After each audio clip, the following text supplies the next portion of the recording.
Oh, there you go. See, I was turning it down. All right, we live. We're live? Yes, we are live. Okay, I'm not live yet, so ain't nobody live until Black Dot is live. Oh, yeah. Black Dot is live. Yeah. So you let me know when to let this thing go. Yeah. Wait. Yes, no, yeah. 9 o'clock? BlacKkKlansman, man, it's time to rock. I had to find a way, I couldn't find a job. Couldn't find a prayer, couldn't find a God. Couldn't find a prayer, couldn't find a God. BlacKkKlansman, man, it's time to rock. I had to find a way, I couldn't find a job. Couldn't find a prayer, couldn't find a God. Couldn't find a prayer, couldn't find a God. I woke up, then I logged in to that Urban X where they be flexing with that blog in. Put it down, cause my little homie called in. Had to bail him out, he in trouble with the law again. Black skin can't win in the white world. Seen a brother kill his own kid for that white girl. We ain't wanna go to school, but we had to. Every February it was scary in them classrooms. Shimmy y'all, shimmy yay. Old dirty bastards can't own dirty slaves, or they own dirty masters. Black Dot found a pot as a youngin', broke it down for his son, and now he serve it to the masses. BlacKkKlansman, man, it's time to rock. I had to find a way, I couldn't find a job. Couldn't find a prayer, couldn't find a God. Couldn't find a prayer, couldn't find a God. BlacKkKlansman, man, it's time to rock. I had to find a way, I couldn't find a job. Couldn't find a prayer, couldn't find a God. Couldn't find a prayer, couldn't find a God.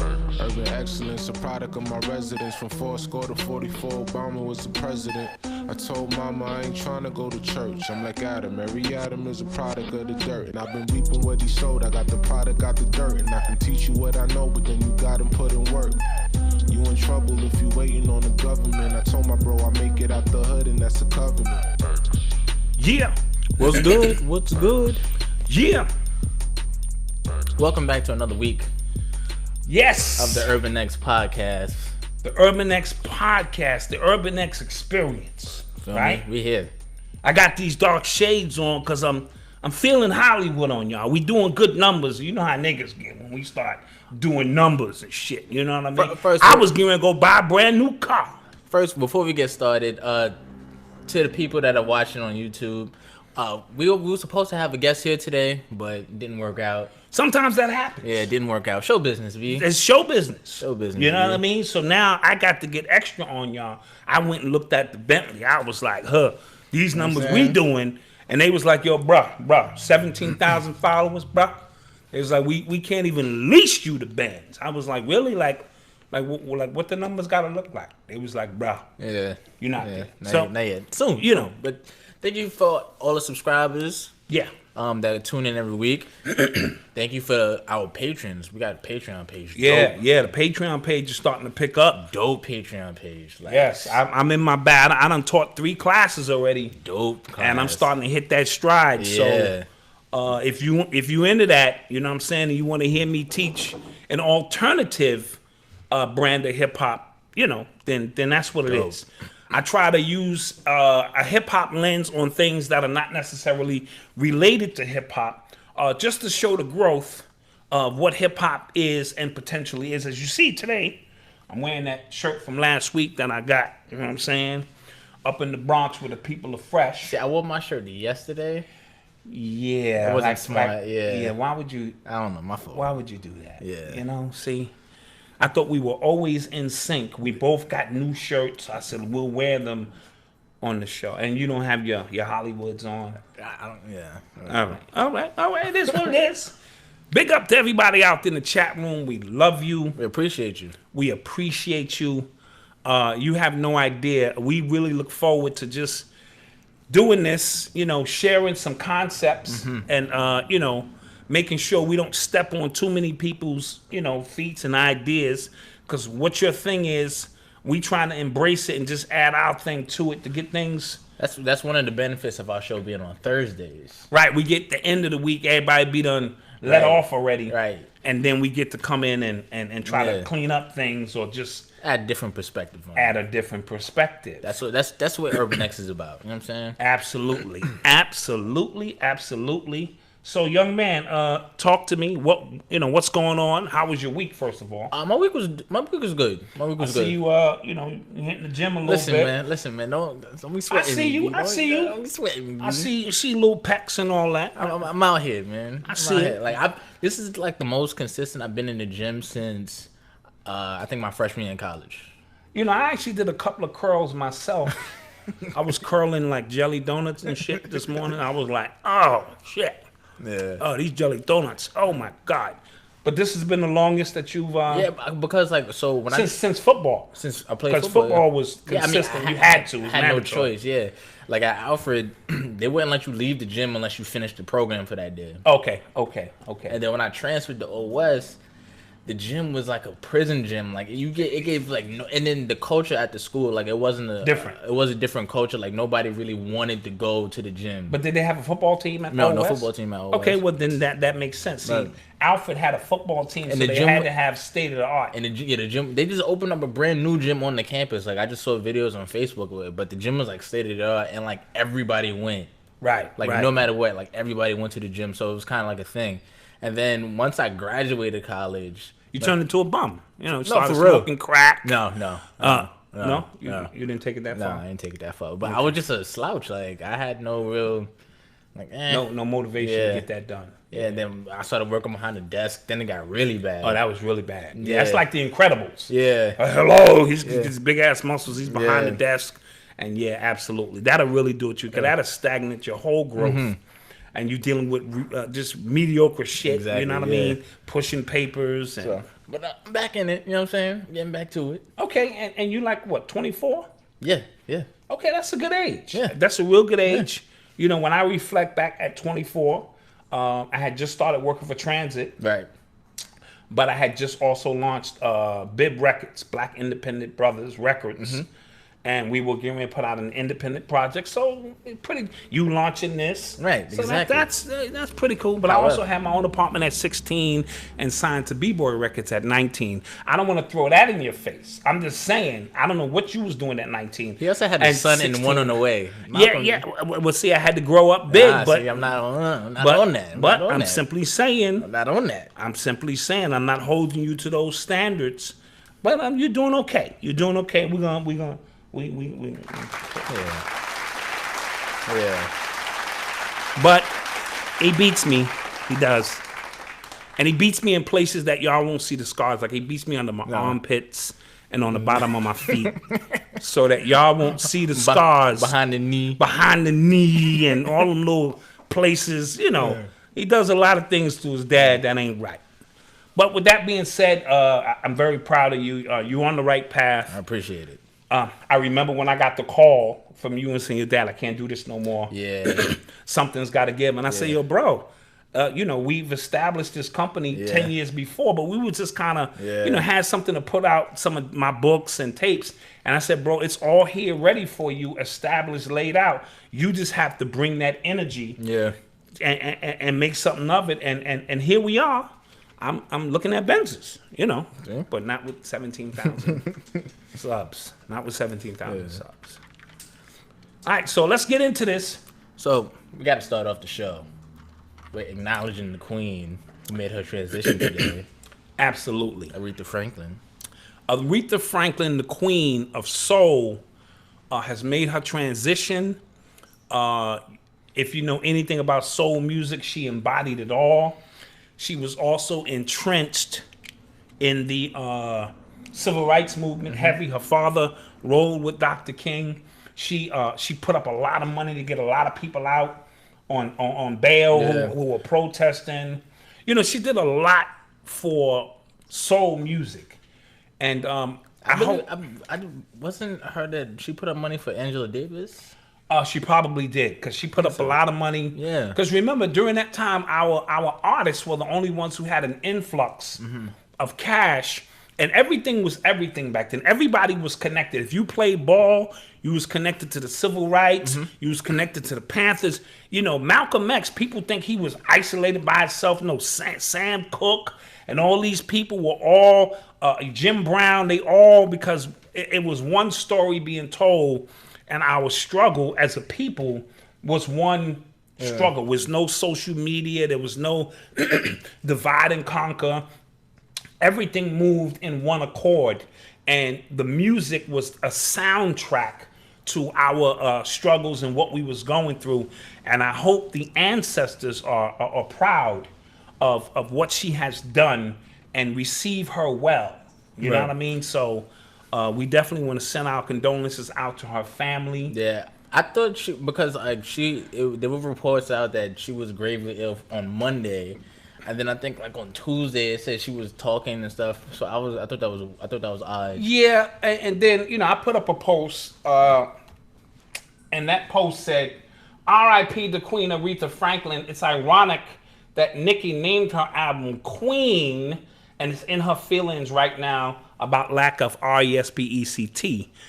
And I did that because the synchronicity and the timing was just ironic, not a conspiracy theory, just ironic that Nicki is declaring herself the queen of rap, and the actual queen has ascended, and Nicki is fighting for RESPECT. Yeah. And so a lot of times the synchronicity is what it is. And with that being said, also the so-called king of rock and roll, Elvis, also ascended on this day. In what year? 1977. 77. Okay. So you get your king and queen connection there, and also look forward to the next 2 or 3 days. A lot of times white people will try to send out one of their iconic figures along with Aretha, because she, of course, the vortex that she will leave will be a huge one, in which they know that their pioneers can never reach that plane. But if you go out on the whirlwind, so sometimes that happens. Also, Freddie Jackson, I saw recent pictures of Freddie Jackson. He looked about 100 pounds, so we want to pray for him as well. I don't know what his actual condition is, but it's important that we make these connections at a certain time, because I thought she died 2 or 3 days ago, and they were waiting until this particular day, because she goes out on the 7th. Right. You know what I'm saying? 1 and 6 is 7. Of course, James Brown went out on the 7. Michael Jackson went out on the 7. Tupac, age 25. Aaliyah went out on the 25th. So all of these iconic figures, go out on this 7 energy. Not all of them, but a lot of them do. Right. And so a lot of times they'll wait, for a specific, star configuration to say, okay, now we can release that energy. So just pay attention over the next 2 or 3 days. I could be wrong. Death flows in threes a lot, but look for an iconic white figure to all of a sudden, get out of here. You know what I mean? Yeah. You better get out while that's a gaping hole Aretha has left as she transcends, because we know energy never dies, and she never really liked Nicki.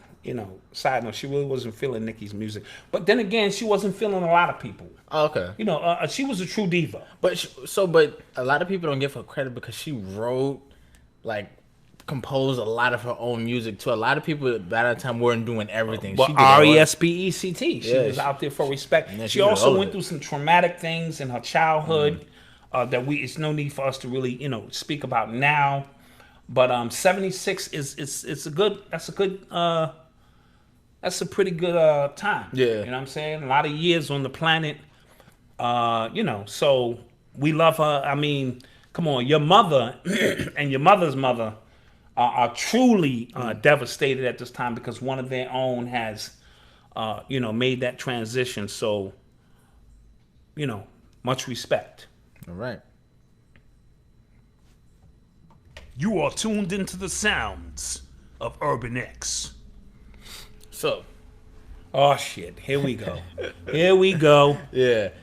So there's rumors out that remember Omarosa from The Apprentice? Omarosa, of course. Yeah. Of course. She was the black lady, the only black chief of staff, people working in the White House. Yeah. So yeah. Yeah, because he fired everybody else. So apparently, she has a book coming out. I think did it come out this week? It's coming out this week, or Okay. it dropped already. But apparently it's about her time in the White House. Supposed to be like a tell-all or whatever. And then supposedly she has a lot of these secret recordings of Trump, and apparently one of them he's saying nigga on it. And people are so hype about it because they think like this is it. This is gonna be they finally got him. Yeah. This dude is Teflon Don. Yeah, that's like I don't understand. Like, why would after everything he said, why would that surprise you? Yeah, I mean, he stopped short of saying nigga in every speech. He say the blacks, but he be ready to say these niggas. These niggas is next. I did more for these niggas than Obama. I swear, one time he was getting ready to say that shit and then caught himself. So listen. This whole thing now is trolling. This whole Trump situation is riling up a lot of energy. I keep saying it every week. You have to look at this objectively. You have to step back and just process the information. If he said nigga, so what? What does that mean? Like, it's not going to force people in Congress to go, all right, now. Oh, we definitely have to take him down now. For the people, he's got kids in cages. Yeah. And the people that are, like, so hyped for the chance for impeachment, like DJ Envy, every time Angela Rye goes on the Breakfast Club, he goes, how close are we to impeaching him? Dude, and then impeachment, people don't understand how government works. Impeachment is just like an indictment. That's really what it is. It's not absolutely. It's not we just getting him out of office. It's like we're bringing him up on stuff. And then that's a process in itself. And then you know what he's gonna do? He's gonna start a war. And then you can't bring. And then you can't impeach him. That's the way that goes. And then I'm not gonna lie. I'm thinking about it now because it's already 2018. It's already four months into going into 2019. Mm-hmm. I'm thinking like, damn, he really got through this whole. He got through it, bro. He's getting through this whole. He's getting through this because of again the vortex left or the void left by Obama and the racist. Listen, these people in this country are just racist. You're just gonna have to deal with it. I'm pretty sure Malcolm's gonna be putting up some images of some racist stuff, and it created such an anti-Obama movement that anything Trump says, and these people in these trailer parks are not very bright. Right. Let's keep that in mind. These are not very bright people, but all they know is first of all, if you're poor and you're a Republican. Yeah, that's enough in itself to let you know that you who I'm talking to. Exactly, you know who you're talking to. Right. So and then we also have to understand this out there in the chat world. Big up to Audio Boom. Big up to our podcast followers out there.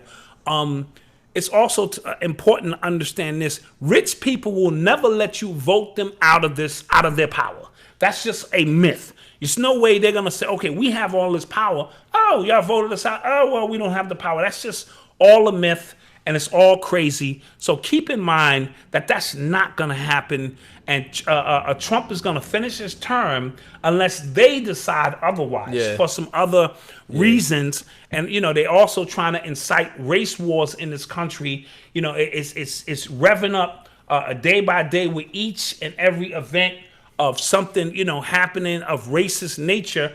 But Trump is not going anywhere unless it's in the cards for them to decide he's going somewhere. So what do you think about the people that are on Omarosa's side now? Like, oh, cool. Now, first of all, y'all hated Omarosa just a month ago. Mm-hmm. Y'all called her a whole bunch of names and this and that. Yeah, bed winches and all this old kind of stuff. And now all of a sudden she's playing the victim card on y'all, and now you want to rally behind her. Again, mind control at its best. And she may have tapes of Trump. I heard somebody else that was on the Celebrity Apprentice had a whole bunch of stuff on him, and he was just like, "Nah, I'm not releasing." It was a white dude. He said because your life could be on the line. Right, that's what he said. He was just like, "Nah." Absolutely, your life could be on the line. Nah, yeah. This is not a game, ladies and gentlemen.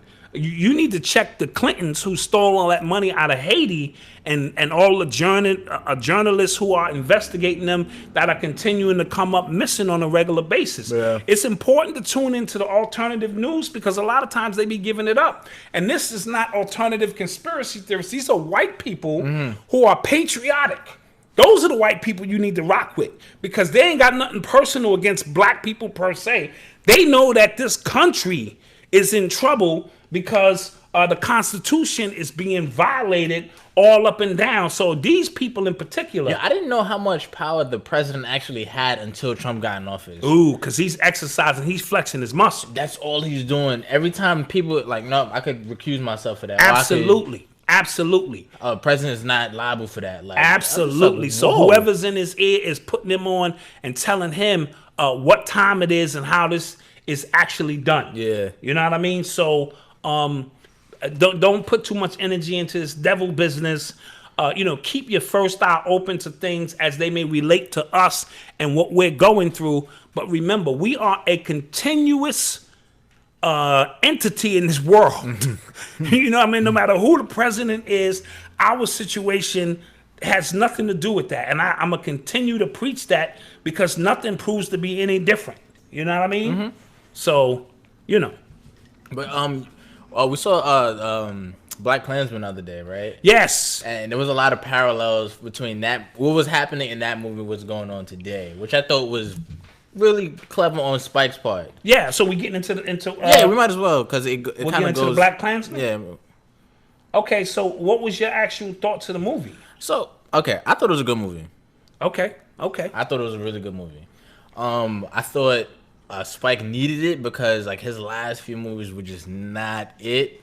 I thought, and before he came out with the She's Gotta Have It Netflix series, I thought he kind of just lost it completely. I thought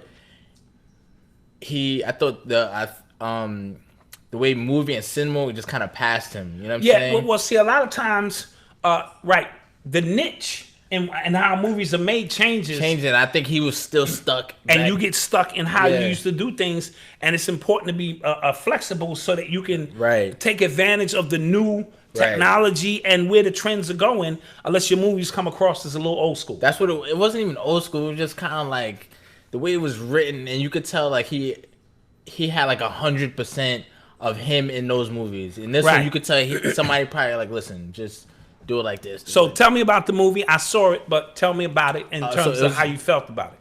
It's about a black detective. He gets with one of his partners in that division, and they infiltrate the local Ku Klux Klan chapter.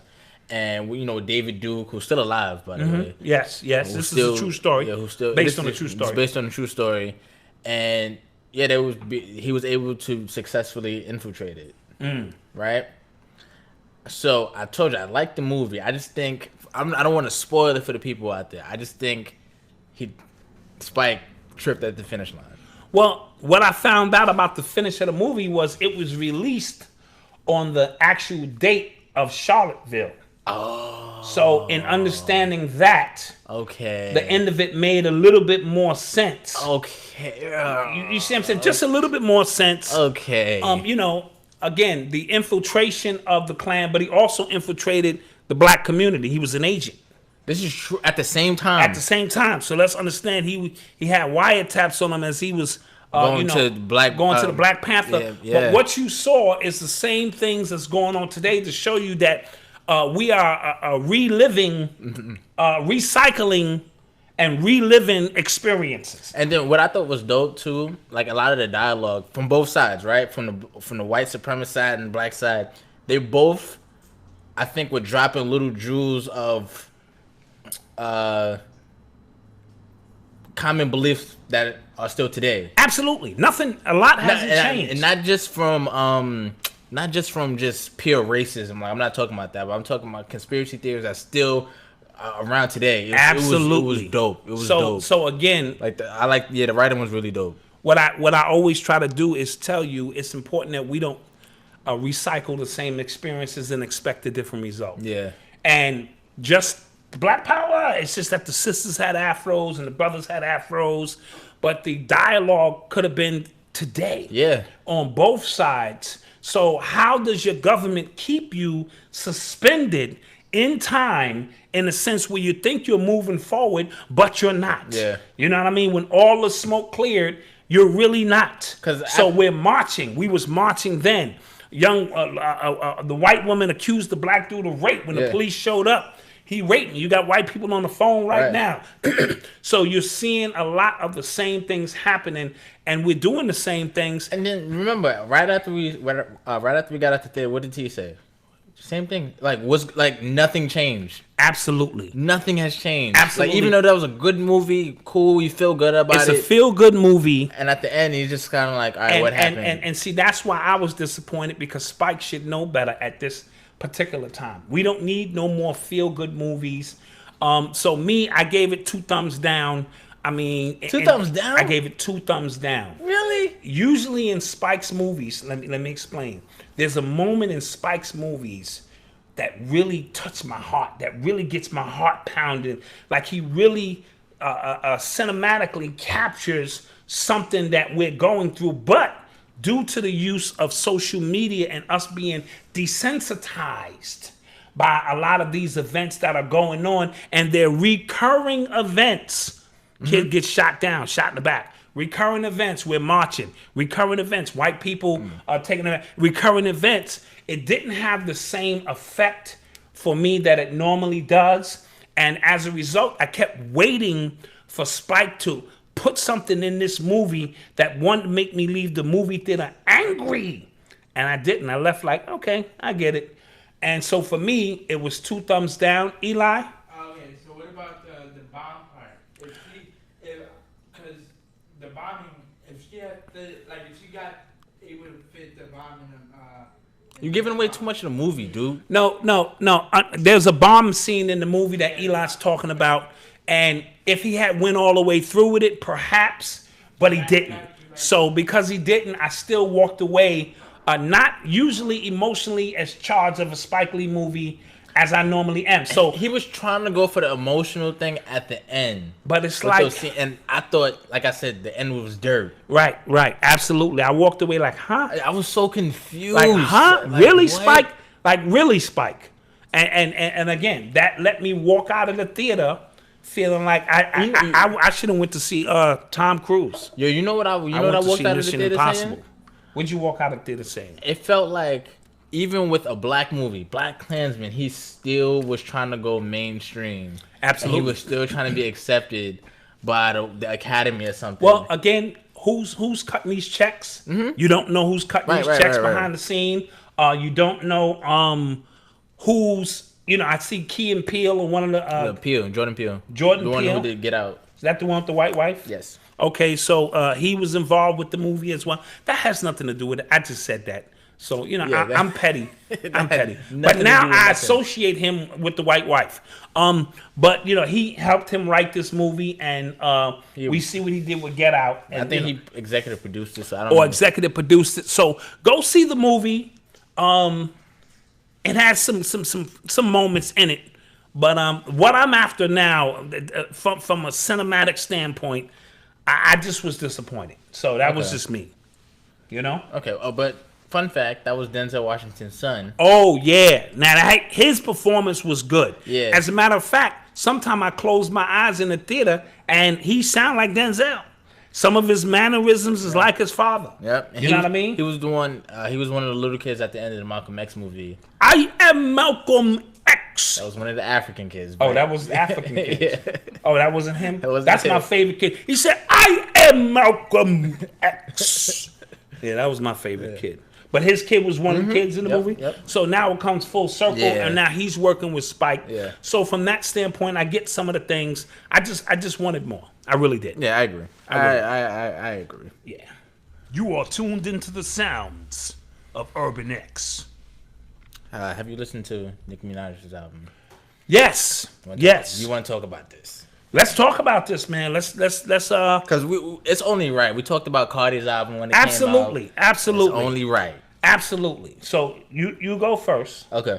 Because I'm pretty sure you have a nice, clear, concise breakdown. Yeah. Of Cardi's album. So this is Nicki's album, Queen. Nicki's album, Nicki's Her Queen. prior album to this was 4 years ago. I think it was the Pink Print. Now 4 years is a long time in hip hop. Yeah, it is a long time. And then between the 4 years, where she kept going in, she kept doing features for other artists, and she kept doing this thing. It's annoying where she would tweet out a line she said back when, Oh, okay. or she would tweet some records she's broken back when, and like, see, like I'm still here, and it's like, all right, we just want to hear the music. But Right.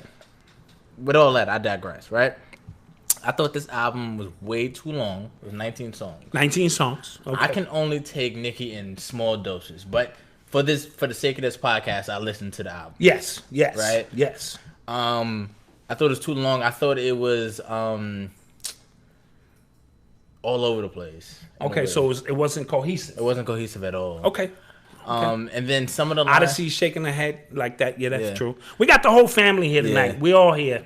and then it wasn't cohesive, and some of the lines I think she thinks are hard Are not hard. are not, and it's just like, yo, and then it makes me question, did I really think she was a good rapper? Because she can rap, right? Mm-hmm. And then when the Barbie Dream drink came out, I initially liked it.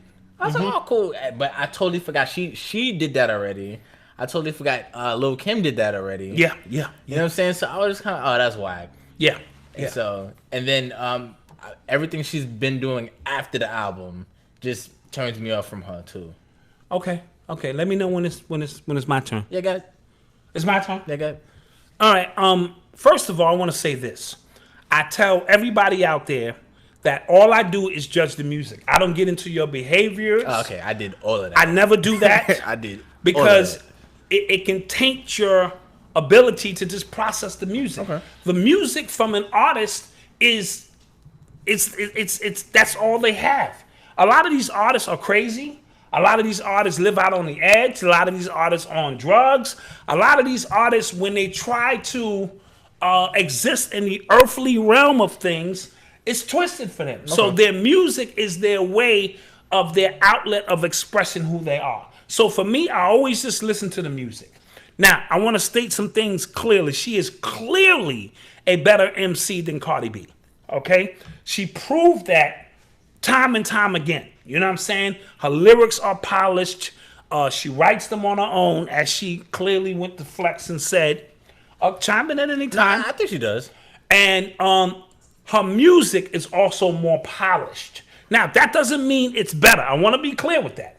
See, Nicki became such an iconic figure for rap because there was nobody to challenge her. But instead of people trying to mimic her, what Cardi did was she became the anti-Nicki. Okay. Let's be clear with that. See, once you come here, the universe is back. So you leave a whole void on the other side of somebody who can be real. Somebody who can not be as polished. Right. Somebody whose English ain't as, you know what I'm saying, sharp. Somebody whose hair might be a little fucked up. Somebody who's not afraid to say I came from the pissy beginnings. You know, and that's what Cardi is. So when you get so made up and polished as Nicki is, Nicki's trying hard, you know what I mean, to replicate Beyonce. She's trying to replicate what's the white chick who, not Madonna, the new one, who's trying to be Madonna. Ariana Grande? No. Say it. Iggy Azalea? No, come on. The white girl who's crazy. She do the Super Bowls. She win them Lady big- Gaga. Lady Gaga. So she's trying to create a persona for herself that sits above all of that. And because there was no competition, she had a great time to build a foundation for herself.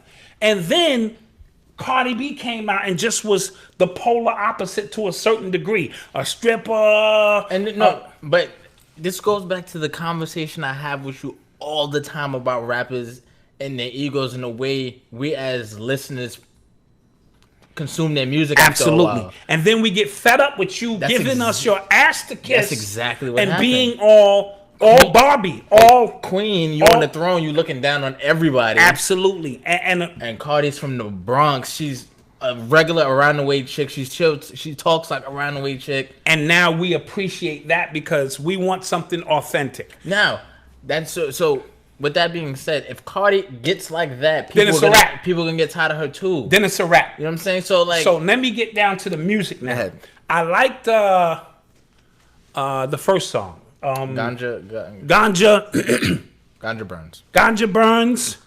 I didn't like the Barbie Dreams. To me, it didn't have any energy to it. It was like, you can't mess with this. Let's get this hot beat that everybody know Biggie used. Let me take all of these rappers out here and try to add shock value. So I didn't feel it. It could have been. Well, she should have just. That should have just been a freestyle. Right. A freestyle for the rollout. Right. That should have been a freestyle. That shouldn't have been something placed in number 3. Yeah. A strategic spot. Yeah. You know, number 3 and 4. Those are strategic spots. That's when you hit your stride. That's when you hit your stride, because you're always doing intro song. Right. You're trying to set us up what this is going to be about. You come with something else that segues into that joint that we go, oh, here we go, and now this album is popping. So that was a corny attempt to me, right? Yeah. Now there were a few other songs that I felt that she displayed lyricism on. Yeah. Not that much, and she has to please her pop crowd. She's not hip hop no more. She's hip pop, right? P-O-P, right?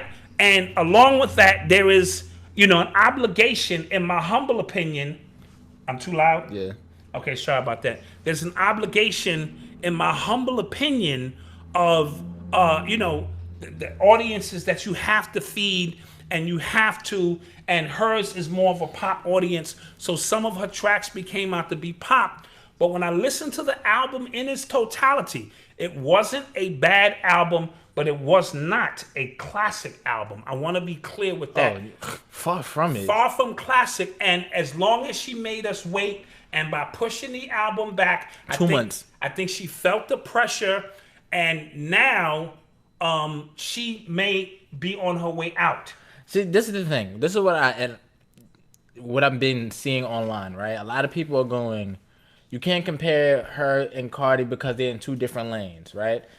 These are lanes that people are just creating in their mind, right? These are fabricated lanes. Yeah, they're just saying Nicki's established, Cardi's just being here. So I think that's a lame excuse to not give you a true opinion on the album, me personally, right? When people are saying that.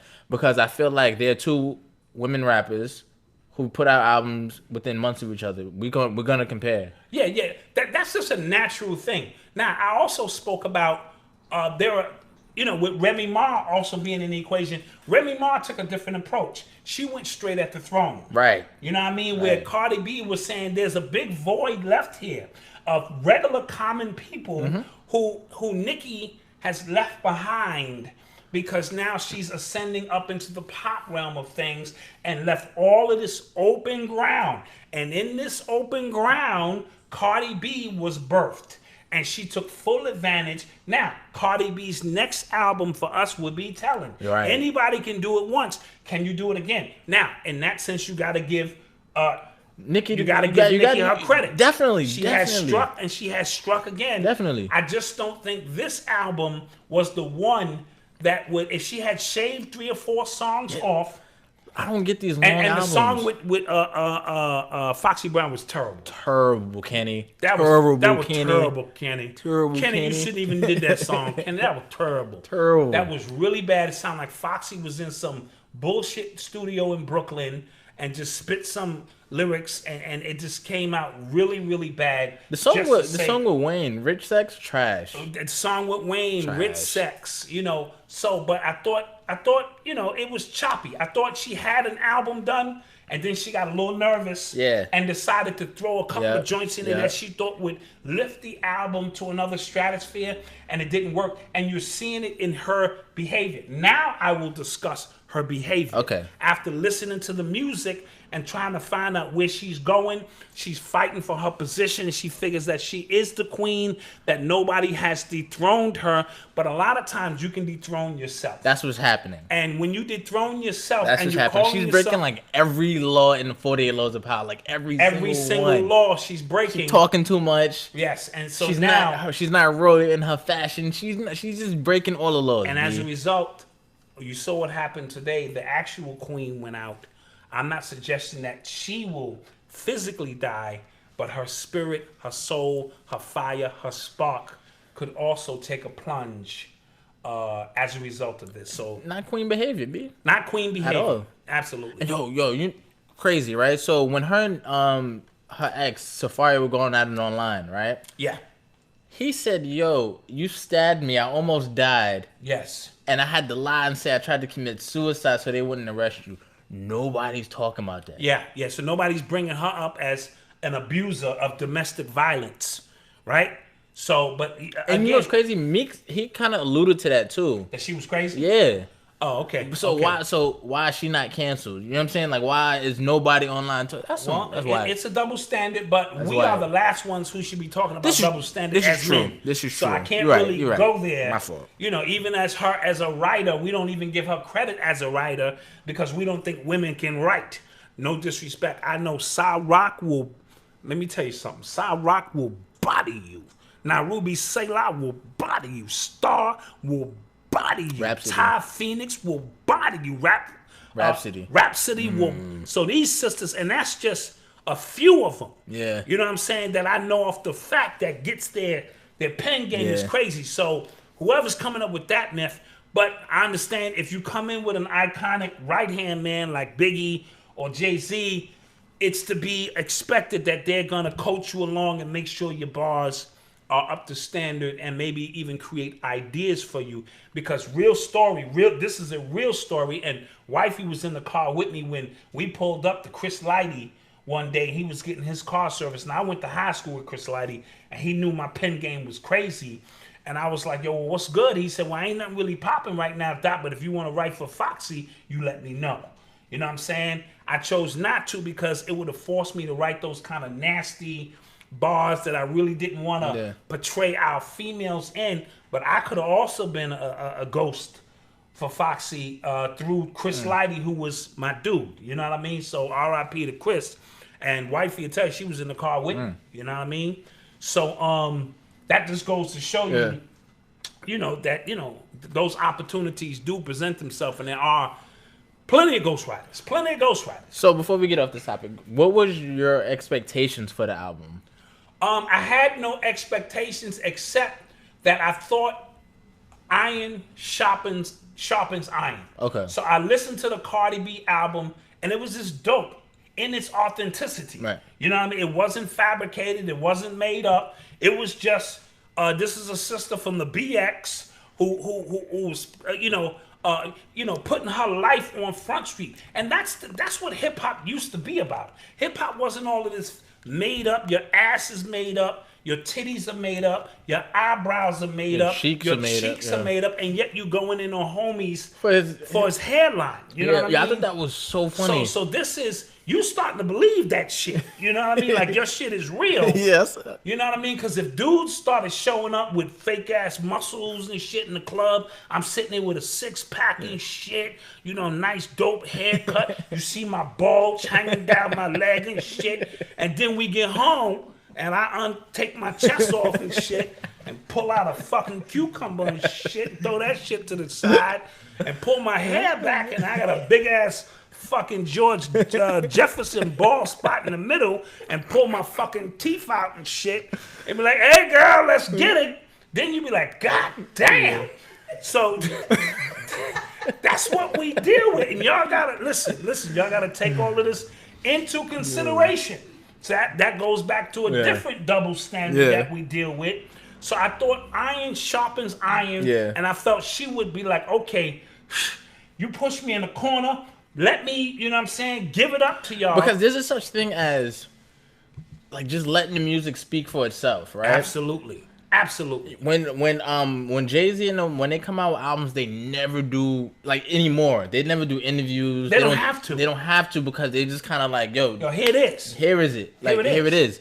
She's going to every interview. She's tweeting lyrics from the album that were trash. And that's showing. And then she's going, y'all didn't get that? No, we got it. Yeah, it was trash. It was just whack. That's showing insecurity. Yes. That's showing that now, what's insecure about you, that, you know, your throne is not as solid as you would think it was. And you know what I mean? But listen, I'm all for the music speaking for itself. I didn't think it was a bad album, so I'm not going to sit here and trash her. Don't come at me like that. But I expected more. That's what it was. I expected more. I expected more. You know what I mean? And I didn't get it. And now you're trying to clean it up and do all of these other things. And once the streets get tired of you, you can't get them back. Especially and they're very especially in hip hop. Especially in hip hop. Hip hop fans are like the worst. You gotta finicky. stay. You gotta keep your foot on people's neck. Unless you somebody on such an iconic level like Jay-Z or somebody, and you know where you can come out. Odyssey's going, no, not Jay-Z. Yes, Jay-Z or Drake. Oh boy. Also, I feel like who else was going at the throne possibly is Tiana Taylor as a dark horse. Who? Tiana Taylor. Oh, Tiana Taylor, but she's more of an R&B kind of mix, and so it's not really a hip hop. Nah. You know, Nicki is standing on the fact that I write my own bars. I can come at a few of these dudes, but you know something? The people who are dancing on the floor, they don't care who wrote it. Those are hip hop purists who care about that. If it's hot, it's hot. I don't go, yo, wonder who wrote that. I go, yo, Same. Kiki, do you love Same. me when you No, lie? except When you I don't think about that when it's do the Kumo D on y'all niggas. I don't think about that when it's wow, women rappers. If the rapper is a woman, I don't really think about it. I don't care who writes it. Right, long as even if it's listen, hip hop and hip hop are two different things. Nah, I'm not gonna lie. When I found out Drake wasn't writing, it kind of threw me. Drake does write. Sometimes. Yeah, I'm just saying he has to write something. Sometimes, yeah. No, but listen, Drake is the culmination of hip hop. All right, he's the culmination. He's a Jew boy, right? Jews run the industry. He coming from the Draco star system. Now I'm getting all metaphysical on y'all and shit, right? And the North, right? The North Gate, which is Canada, right? So now we're dealing with that particular chakra. And he has sat around. He's an actor, right? a great actor. A great actor. Yeah. And rappers are what? Actors, for the most part. Most of y'all ain't really do all that shit y'all talking about. He figured out, give me a team of people to help me manufacture what will be the best me. Right? And he has mastered it. 50 billion streams. You can say what you want to say. He in a G5 or G6. Are they up to the G6s now? I don't know. Whatever jets they is flying around. And listen, Pusha T gave him the business. Ain't nobody talking about Pusha T right now. His album was still the best. They're talking Kiki. You love me. If you know, you know. Wow. Yes. If you know, you know. Downtown. Shoot. 149th Street. Convent. Okay. I used to do the WAP. So I used to do all that shit. Just be in the club like Nobody this. can see you. Whopping. They can see you, but nobody else can see you.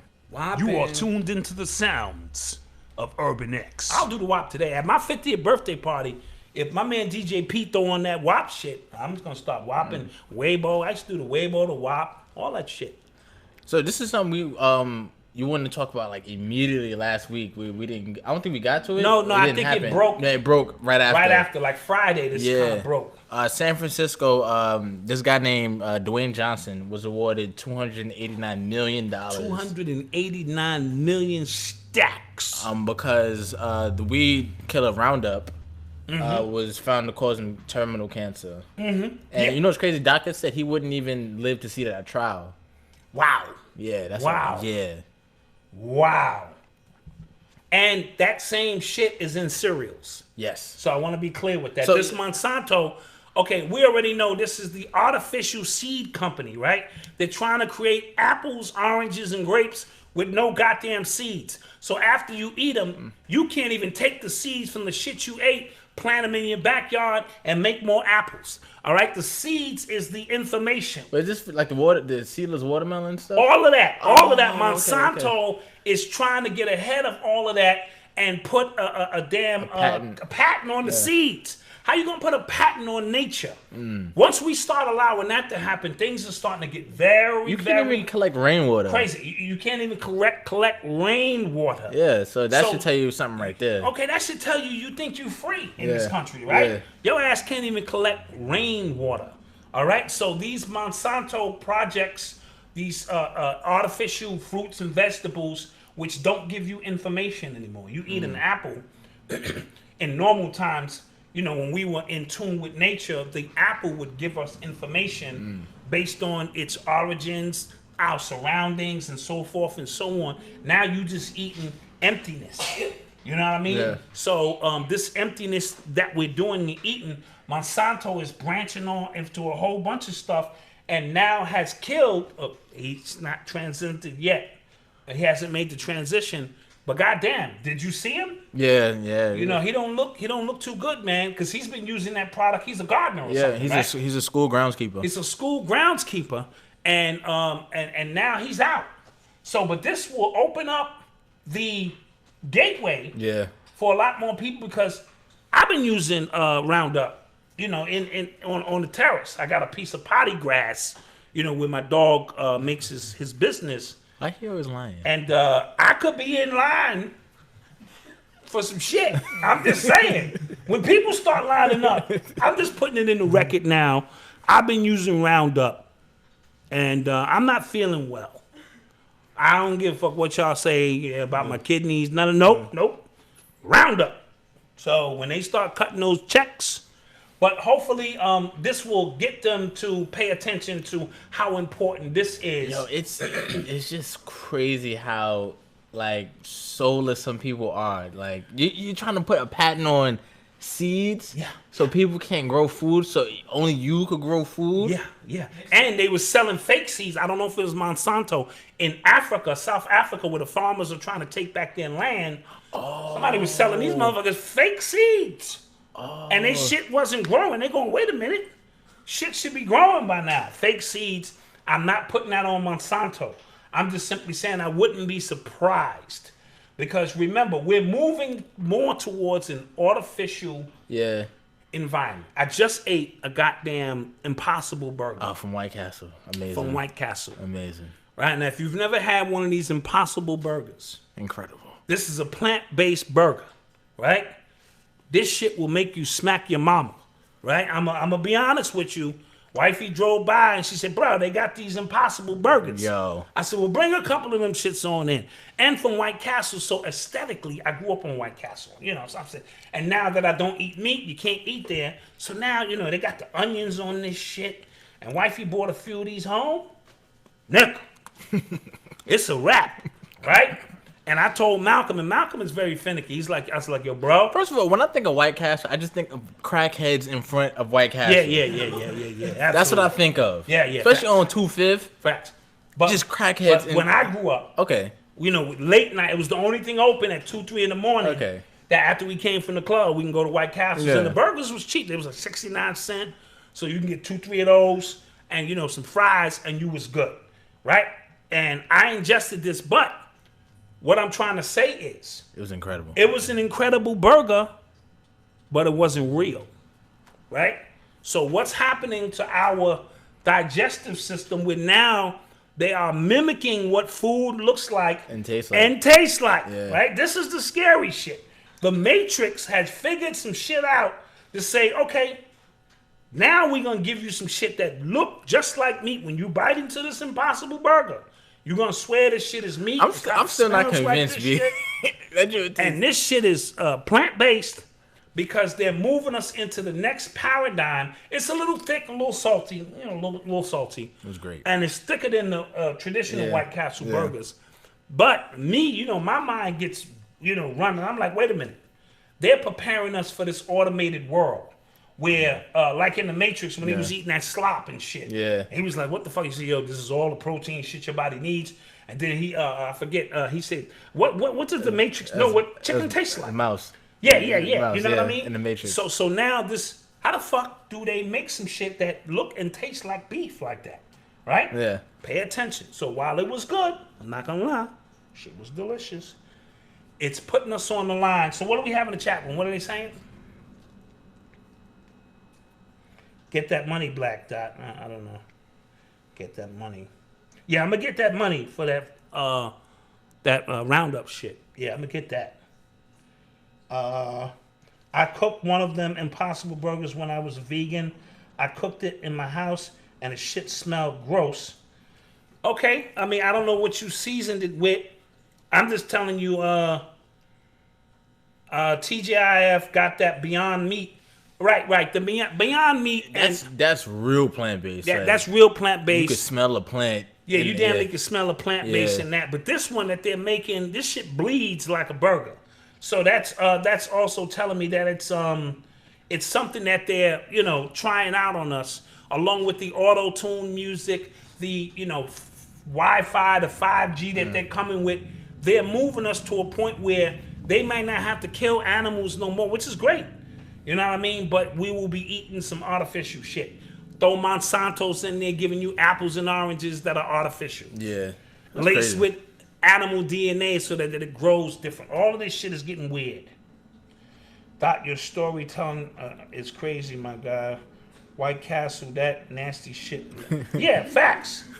Facts. That's some nasty shit. But I'm going to tell you, that Impossible Burger is good, right? And I only say that because everything we do here is transparent. If I trip and fall and eat a cheeseburger, I'll be the first one to say, bruh, I ate a cheeseburger. And I only say that because a lot of people are transitioning off of meat. Yeah. But they need the aesthetics. So that's where the whole faking bacon and all of that shit got a birth. You know what I'm saying? All of that shit ain't good for you. That tofu shit and soy shit, none of that shit is really good. You really got to go 100% plant-based. But who the fuck's going to do that, right? Except a few choice people and shit, right? So the aesthetics of knowing you used to go into White Castles, but now you can go in there and get something that's plant-based, even if it's transitional. See, I'm always looking at it from the perspective of transitioning, and I promote the faking bacon for those who are making a transition. I promote the conscious community for those who are coming out of church and who have been structured and need to loosen up. But the conscious community is not a final destination. It is a point for you to be deprogrammed, so to speak, and then move on your own personal journey of your knowledge, wisdom, and understanding. So all of these things have a role and a place. You know what I mean? Like if you was on fucking heroin, they put your ass on methadone. Which is the same thing. Which is the same shit. But it was a liquid form of the shit to kind of transition you. And some people transitioned and some people don't. And you know what I mean? So just keep that in mind when we're explaining this. Yeah. Ultimately, you want to just be a breatharian. I don't give a fuck. Just come out and breathe air. Right? But until you do, right? Yeah. You have to make steps. People who smoke cigarettes, they go to the nicotine patch. Oh, that's just as crazy. It is, but it's the process in which some people use to break themselves off of certain things. So, keep that in mind as we talk about transitioning in anything. Transitioning is not easy. So for those who are on the fence and you want to see what a vegan burger tastes like, get that motherfucking Impossible Burger. All right? You are tuned into the sounds of Urban X. I'm just a professional complainer. I hope that's not me, huh? This has nothing to do with anything, what this goes on in the culture. But Summer Madness 7 in the URL Battle League. Summer Madness 7. They still doing these battle raps? Yes. Why? So here's the thing. That just happened in Vegas, in Las Vegas. And apparently, like, I've been reading the recaps, listening to reviews, and apparently, like, it was horrible. Like, people were choking. Like, people weren't, like, all the 3 rounds weren't there. They weren't prepared. And I said that battle rap died in 2012 when Loaded Lux went against Calico. I can't argue that. When Loaded Lux went against Calico, it was the epitome. That was Summer Madness 2. Okay, that was the epitome of it all.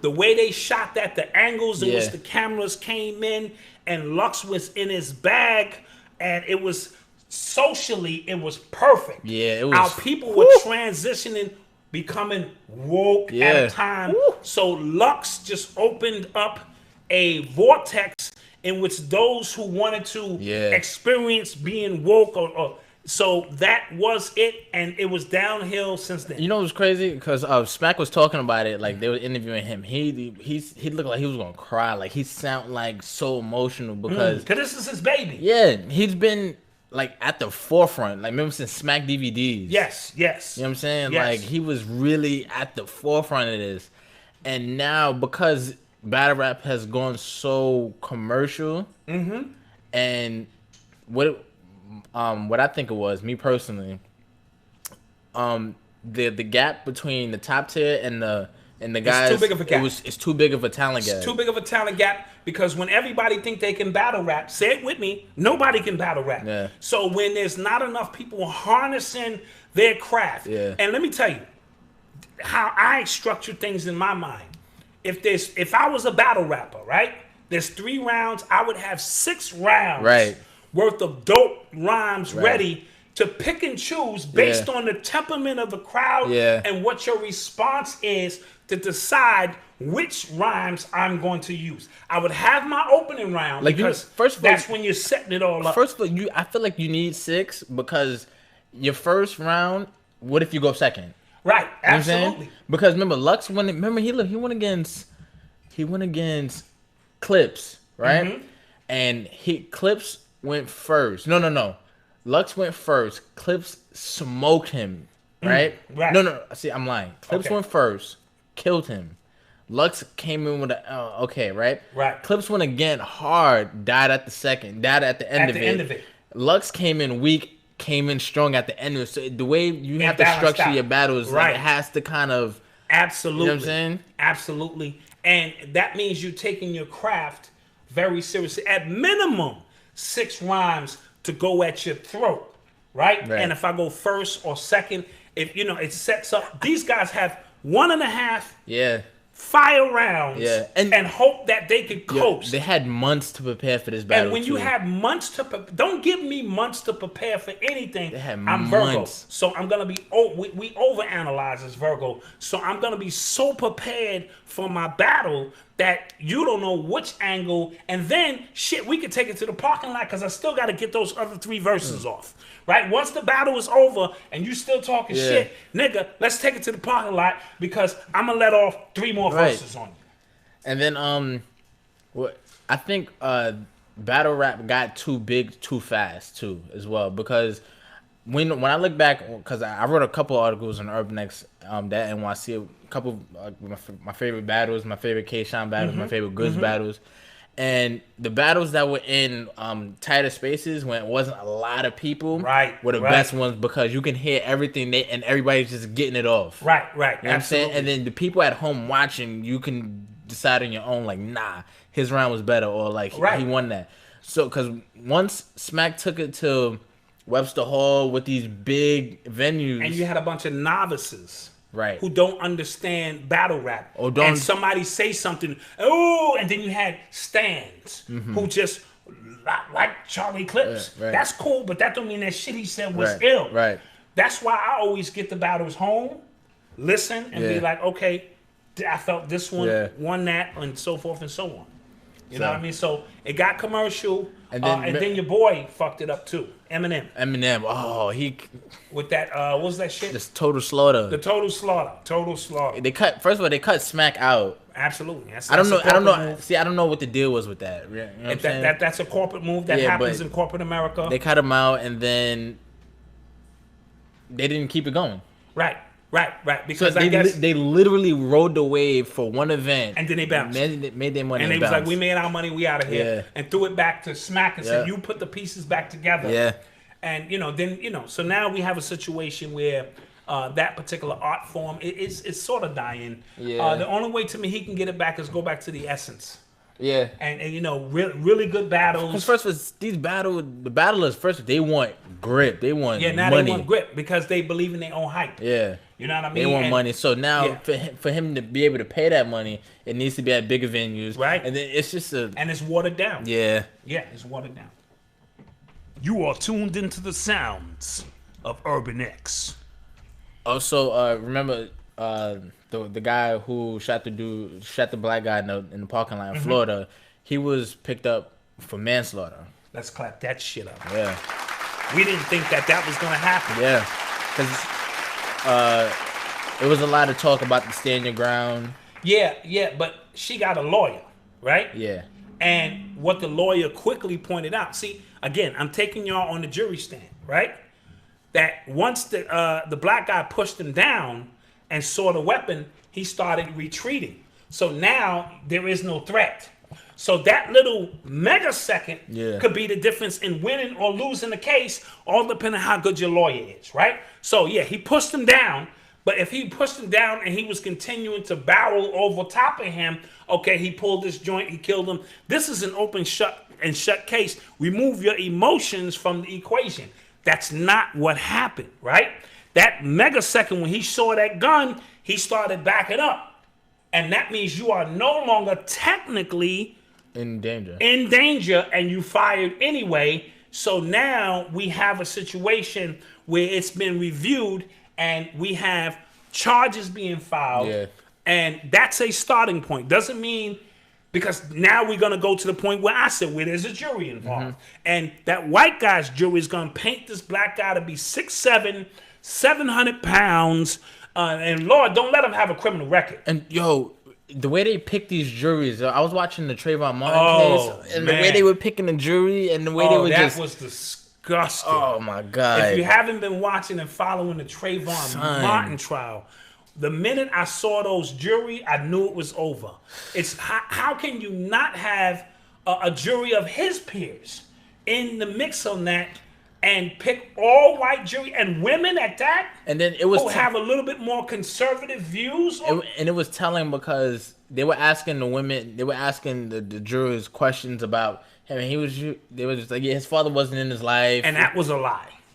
But it's like, too bad his father wasn't in his. Then one of the juries was like, yeah, well, he if he had been doing good in school, he wouldn't have been in that neighborhood and wouldn't have got killed. That's like saying if I didn't make a left turn and go down a street I never been down and got shot, I wouldn't have got shot if I didn't get lost on the highway and get off the wrong exit. That's the dumbest shit I've ever heard. Yo. But it goes back into the mindset of how these white people think and view us in particular. On a real, just mundane level. On a mundane level. You know what I mean? So this is why we don't win in a court of law. This is why the OJ case, he did that shit, was so important to us to get that victory. He did that shit because it represented years and years of injustice, right? So we didn't give a fuck. You know what I mean? Right. I yelled out the top of the window, "Free the Jews." It was a happy moment for me. He did that shit. You know what I mean? So just understanding the concept. So I'm hoping that some justice can be had here. You know what I'm saying? Because especially now, their lawyer is going to say that this white man is always out in front of this location. Right. He's proven to be a racist, and they're going to bring witnesses forward that say, yeah, he tried to bait me into some shit. He was always trying to bait me. Now the white guy's lawyer going to say, doesn't matter if he's David Duke.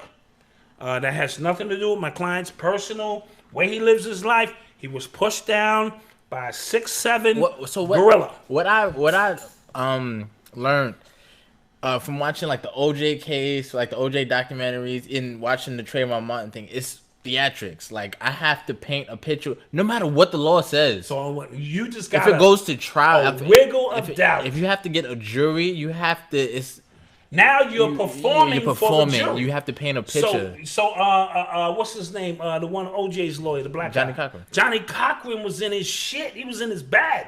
If it don't fit you, must have quit.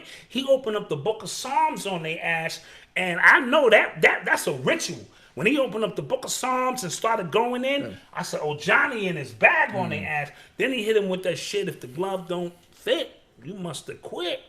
So then he threw his hip-hop shit in there. And then, OJ put the glove on. The shit made them look crazy. And he, in his final dissertation, when he was going in, I knew OJ was going to walk. Unless these people just, because he just looked each and every one. He turned this shit into a race war. Shit ain't had nothing to do with race. OJ didn't even fuck with black people. Right? He don't even fuck with black people. Let's be clear. He turned that shit into some race shit. And then he looked at Drew in his face and said, and then it showed them they must acquit. If it's not, boom, you have to acquit. If it's not 100% this, you have to acquit. If there's a wiggle of a doubt, he started saying that shit. I said, this nigga OJ gonna walk. You know what I mean? And sure enough, he did that shit. He walked, and he wrote a book about the shit. Let's not get into OJ, because I digress. He wrote a whole fucking book about if he did do the shit. Which way he would have turned down. Yeah. Man. So, yeah. You are tuned into the sounds of Urban X. So we have Urban Excellence story. Oh, we have an Urban Excellence story. One story. One story today? Okay. One story. Oh, we didn't get a lot of people to send us. Listen. So during the week, if you want to have your, I don't know, your new business, you just graduated. If you want your story told on the podcast, just email us at urbanx.nyc@gmail.com or go through the website urbanx.nyc or just DM us. Facts. On Twitter or Instagram, urbanx_NYC. And now I want to see some young college students going to college. Yeah, people going to school. Checking into your room for the first time, your dorm room. You're excited. Your parents are there. They don't want to let you go because I already told Odyssey, I'm gonna have a hard time. She leaves next year, so I have 1 year. I can't wait. And I did the math, and I said I want to give her 10,000 hugs. She said she was 300 days before she goes, and it equaled out to 300 hugs.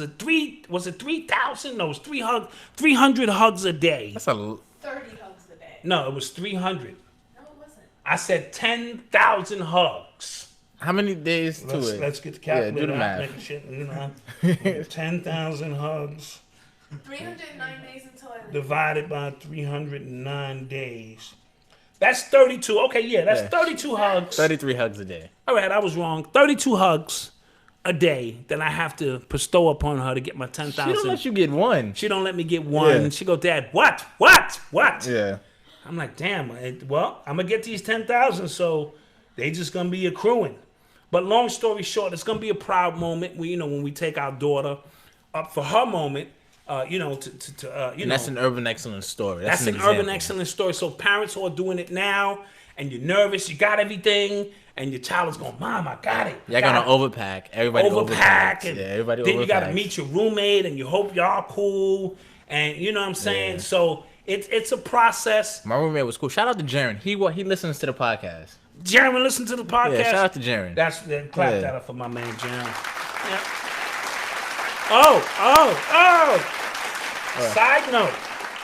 Side note, y'all. I told y'all a month ago that I was talking about my GED, right? I told y'all, and Odyssey just came out and said, Dad, you don't have a GED. And I said, listen, I got the GED. So wifey mailed off the application, and lo and behold, in the mail, the GED showed up. Let's clap that up. Yeah. Right?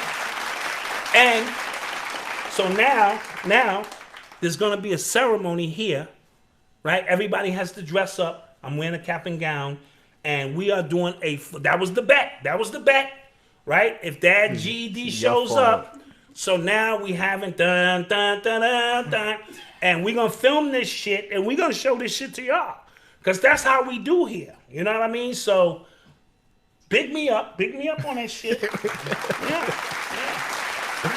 As a matter of fact, if Odyssey keep fucking with me, I'll be going to college with her. Cause now I got the papers and shit. And I'll have my backpack and shit, and we'll be going to college together. And that shit'll be real awkward when these dudes try to talk to her, okay? So yeah, I got that. Stay tuned for the graduation. Yeah. It's going down. But okay, this story of Urban Excellence goes out to Jared Adams. Okay. He was wrongfully convicted of sexual assault crime when he was 17. 17. Okay. Right? He did 10 years in jail. He did 10 years in jail. Yes. Wow.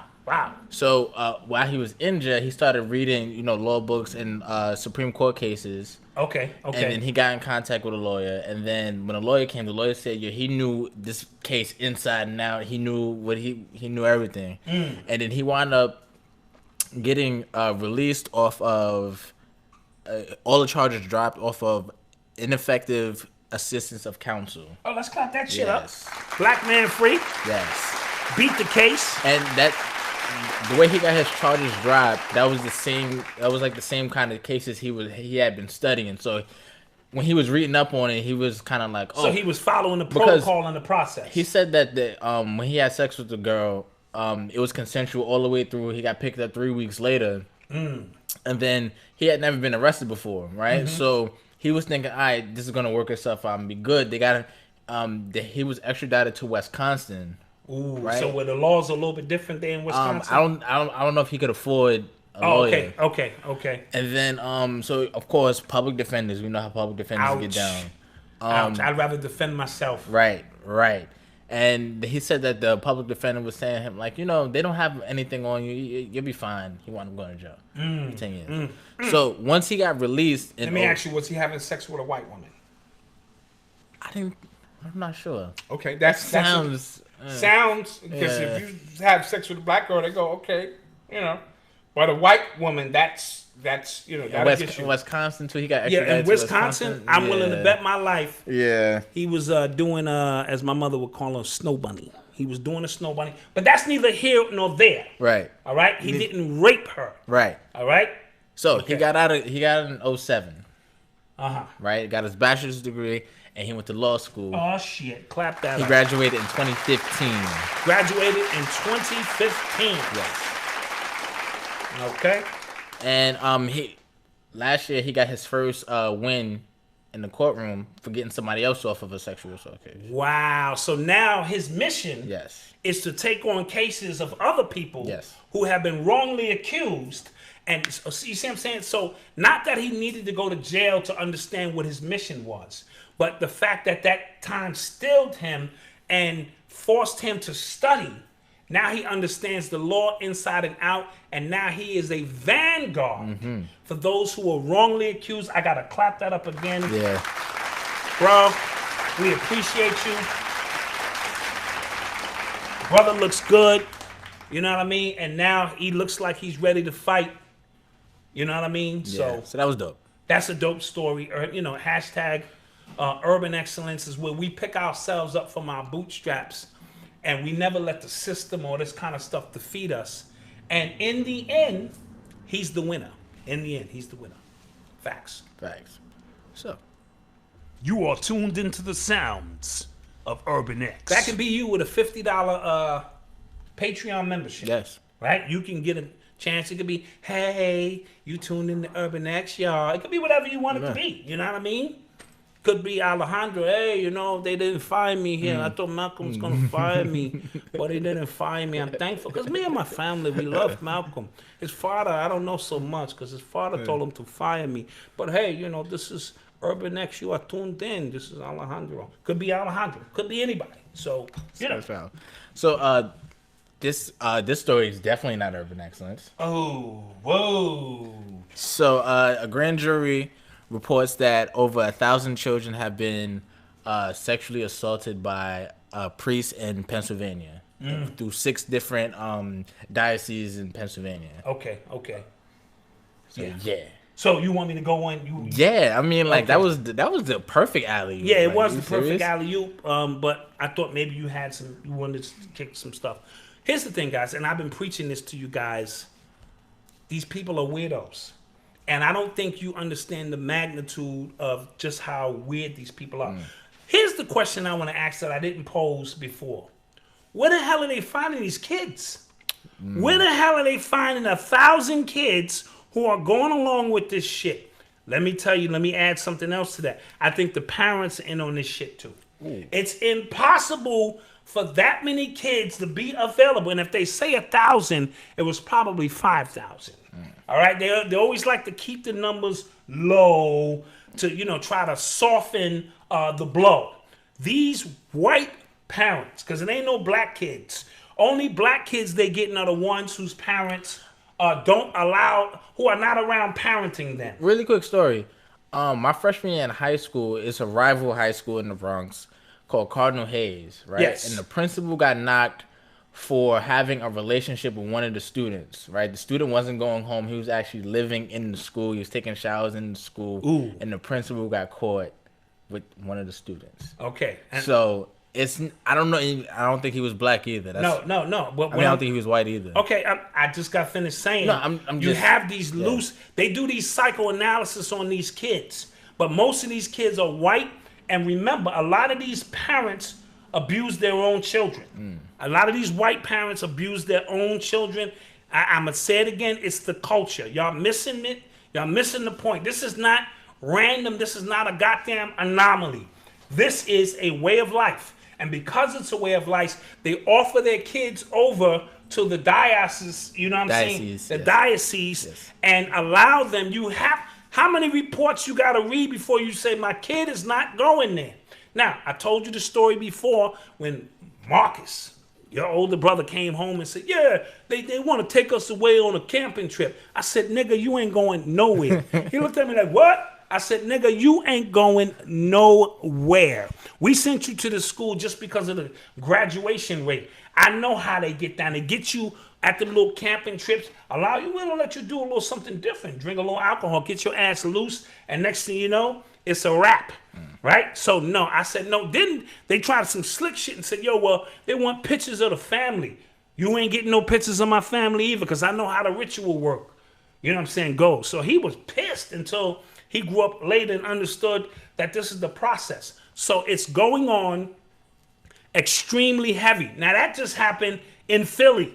1,000 kids in Philly. How many kids in New York? How many kids in Chicago? How many kids in Milwaukee? How many kids in Kansas? And the people were going in on the diocese for covering it up. They have to cover it up.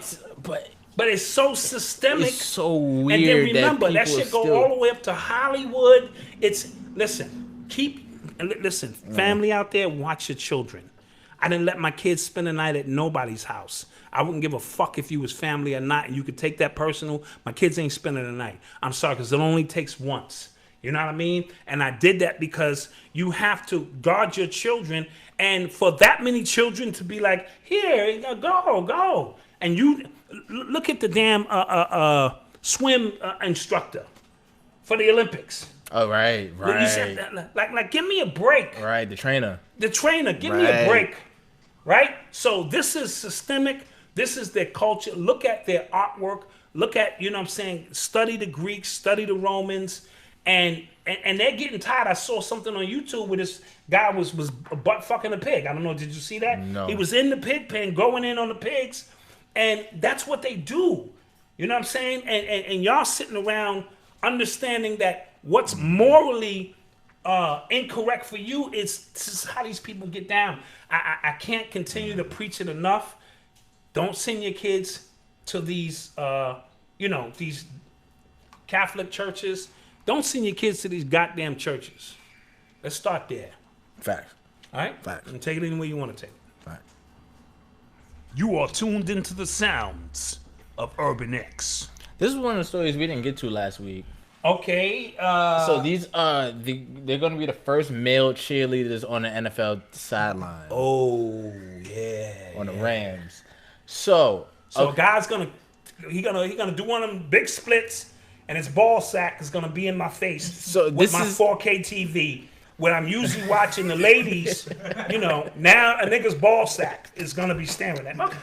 Continue. No, I didn't understand this move because first of all, football fans. Right, very masculine And homophobic and just by nature, right? Because it's a beastly sport, right? It's barbaric. So we like people's heads to almost get knocked off. What's the point?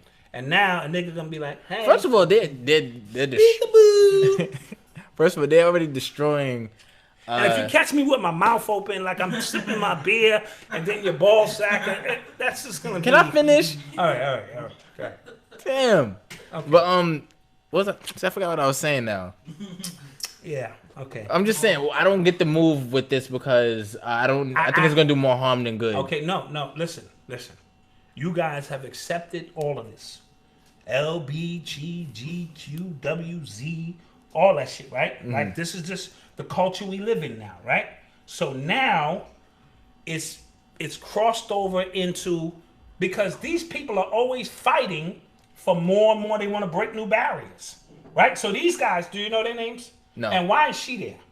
I think does she have a ding ding? Like is she like a? No, she. I think she's. I'm just saying. Is she a trans? I think she's just a regular cheerleader. Because if she opened her legs and her ding ding fall out, I think I'm turning from the game. And that's not being homophobic.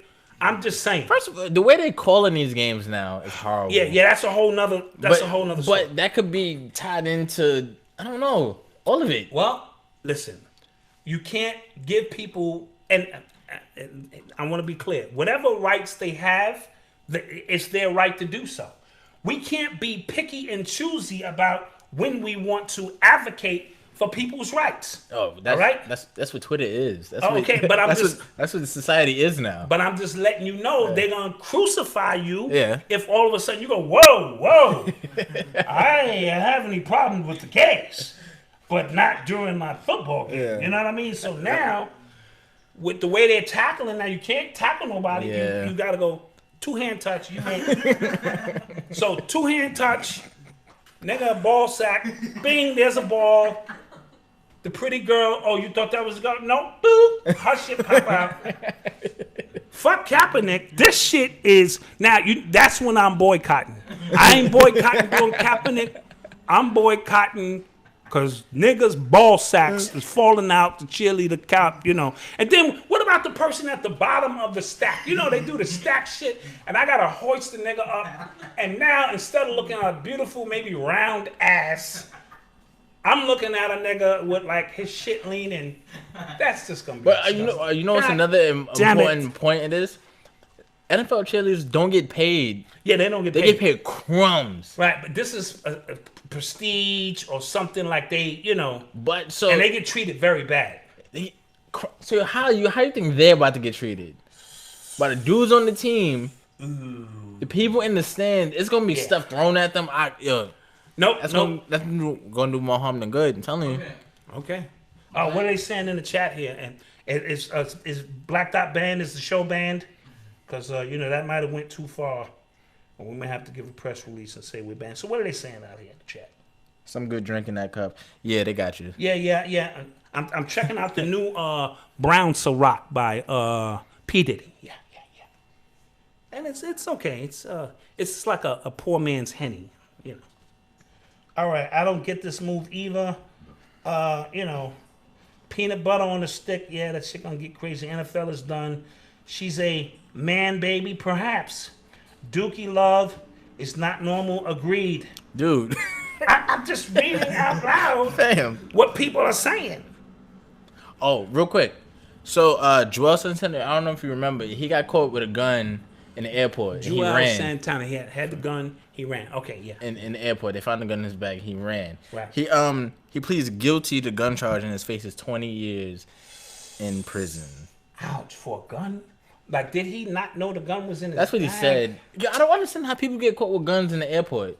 Here's the thing. These dudes travel from city to city so much on tour. You got to protect yourself. You know, the goons are trying to get you. He might have took a bus to one city, did his show, and then he was flying out and forgot the joint was in his bag. So, because, 20 years, goddamn. 20 years. Would he take a male cheerleading job as probation? That's the question. Would Jules Santana go to jail or kick his hairy ass in the sky? And no more drink for you during the show, V. Okay, I'm just saying. Right. I have a question though. Eli has a question. What's the difference between this and college football? Well, college football. I mean, that's a very good question because Eli's pointing out that was a good question. that they have male cheerleaders in college football. Because you asked me about this off air. I did.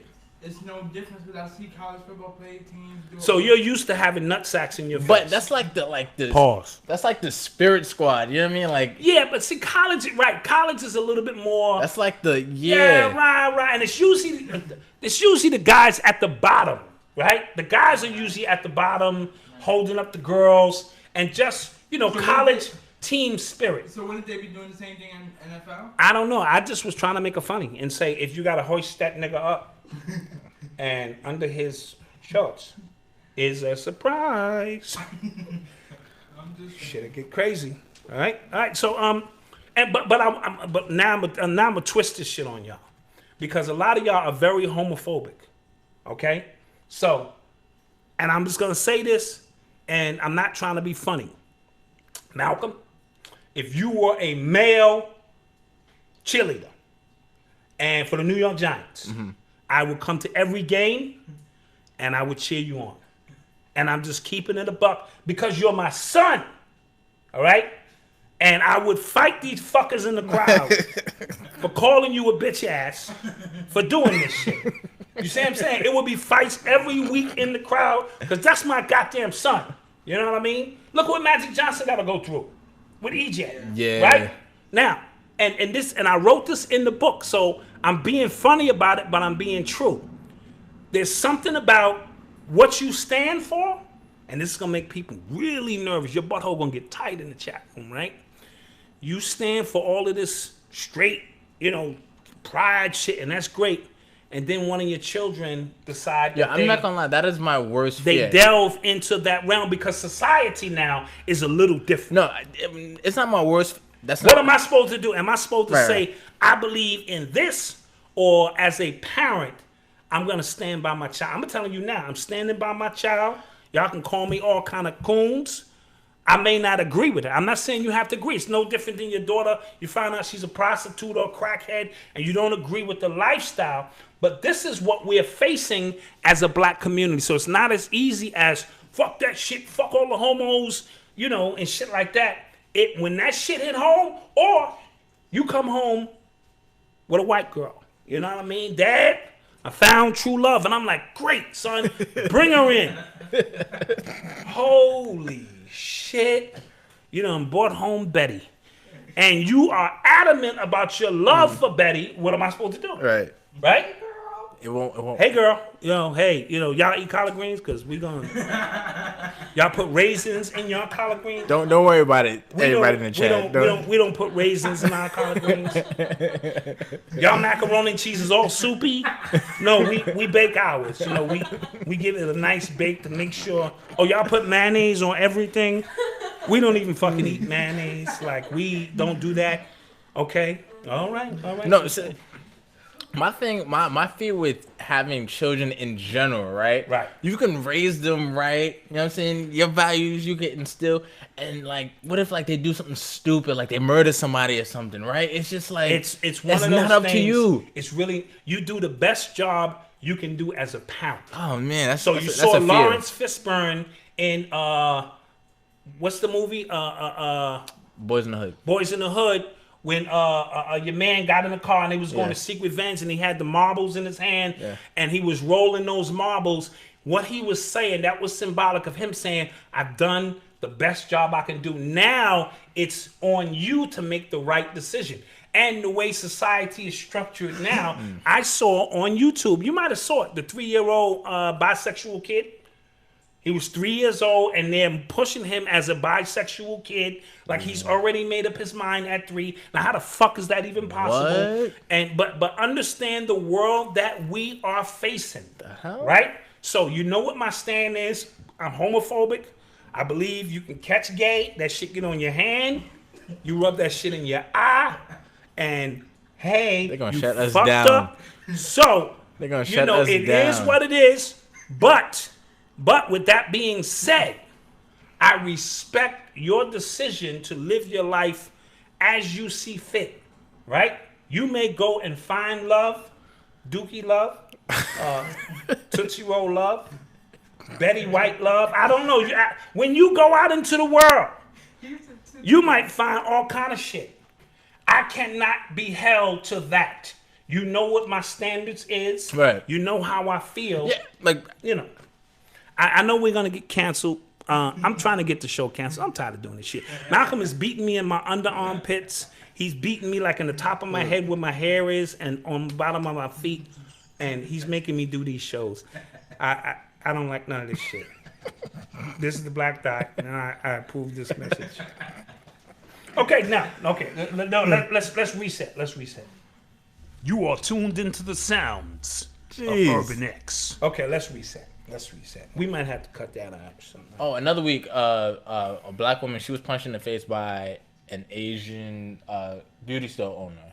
Right. I saw that. Yeah, so what happened was, the backstory, the woman, her name was April Harding. She was getting into an argument with the guy because he was pressing her about her 3-year-old. With a 99-cent toy, With right? a 99-cent toy. She had already paid for her stuff. And you know how kids get. Kids they pick up things on the way out. So he ran out the store like the kid stole a whole bunch of shit. So I believe she threw the shit back in the store, but he continued to press her. Right. And then she just flinged her arm. She ain't strike him. Right. She flung her arm. Like if you see it, like it kind of. Yeah, you kind of see it. Yeah, it kind of, yeah. And you know how we talk with, that's what I'm saying. We talk with our hands. So you might get smacked in your face just on me doing like this. And it ain't nothing personal.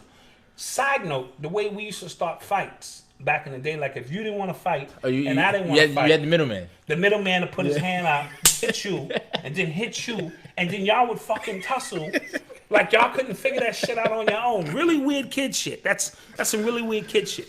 But in this situation, he clocked his sister in her fucking eye. Yeah, she was busted bleeding. Up her lip. She was bleeding. Yeah. And I'm going to say it again, and this time I'm going to say it in code because the show was already canceled. The triad would go in the store. The triad, not black people, the Chinese mafia would just go in the store with no cameras on because this can't be about on your Instagram and somebody would just duff him out? Duff his ass out. With no cameras, right? This is very simple. I don't know who built you guys. You Instagram niggas with the guns on the camera and all the cash, but yet a Chinese dude just punched our sister in her mouth, and it's all good. You see what I'm saying? This has to stop. And I know y'all in this social media era where you think everything needs to be filmed. No, you walk in the store, you unplug his camera. In the store, talking about the triad, and you duff him the fuck out, and that's the end of the story. It's nothing else to be said. What about the black cop that beat up homie? Oh, that was ridiculous. Do you have any pictures of that? All right, that black cop in Philly? Yeah. Was it Philly or Baltimore? No, it was Baltimore. Who just duffed out that black guy like he had an issue. That was MMA style. Yeah, and that was over an ID. And over an ID. Dude didn't show his ID. And I'm always preaching for black cops to patrol our communities because they know when we move our hands like that it's nothing. Right. That's the way we talk. That proved it all wrong. And that proved my theory all wrong. All wrong. And he quit. Yeah. He quit. Well, he got fired. Once the tape surfaced or something. Okay.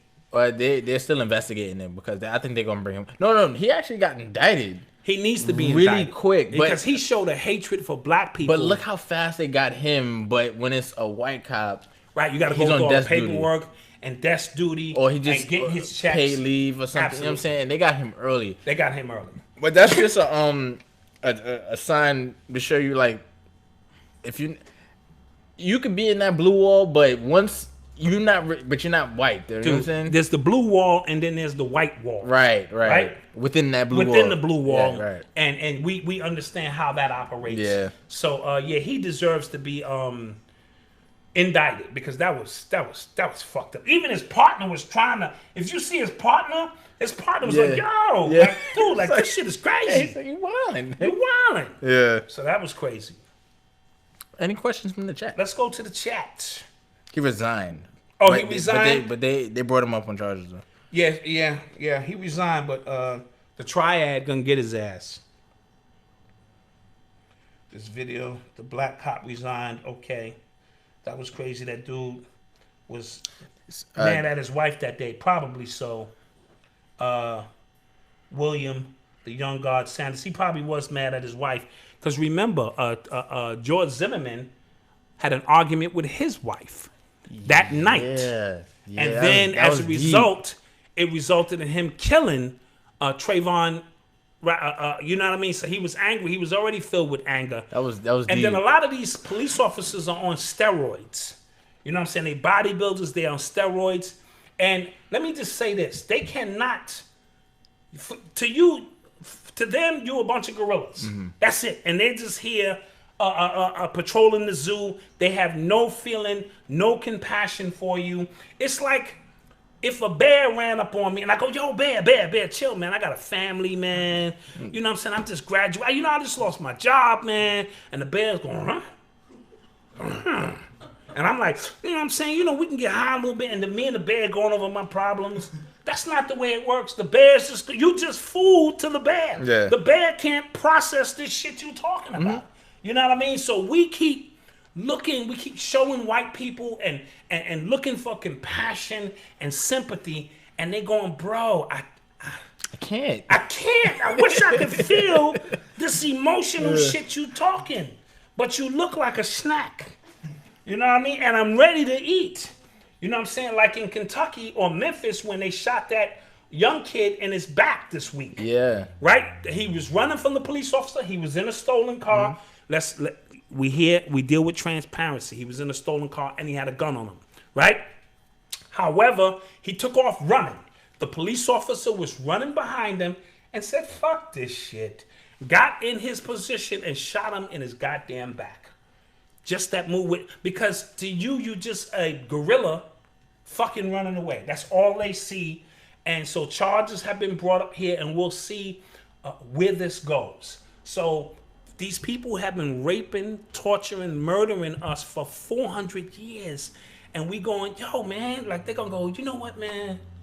Damn, man. Until you showed that shit to me on tape. My fault, man. I didn't know we was doing that to y'all, man. Until he kneeled. I didn't know there was even issues, man. My fault. We the white people, man. We sorry. No. It doesn't work that way. Yeah, I saw a headline of an article. It said like white men is like one of the most offensive things. It was written by a white dude, but it was like one of the most offensive terms you can call somebody. Right? And that goes because a lot of white people now they trying to flip the narrative and become the victim because they're saying in a social political world that they're always being attacked, so we actually are the victim now. Right, victim consciousness. Now they're gonna reverse that shit on you. Right, and it's throwing black. They call it gaslighting. Like it's throwing black people confused for a loop. Like wait, what? Like, wait, what? Yeah. Like So you you the victim? Oh shit, man. Yeah. You know, black people, we get real confused. Man, I'm sorry about that shit, man. All this time, man, I thought my people get raped and tortured and murdered and castrated. But and right beaten now, and shit. But right now, because you know something, man, we was wrong, man. We just gonna go out and march, man, and go home, man. That's all we gonna do, man.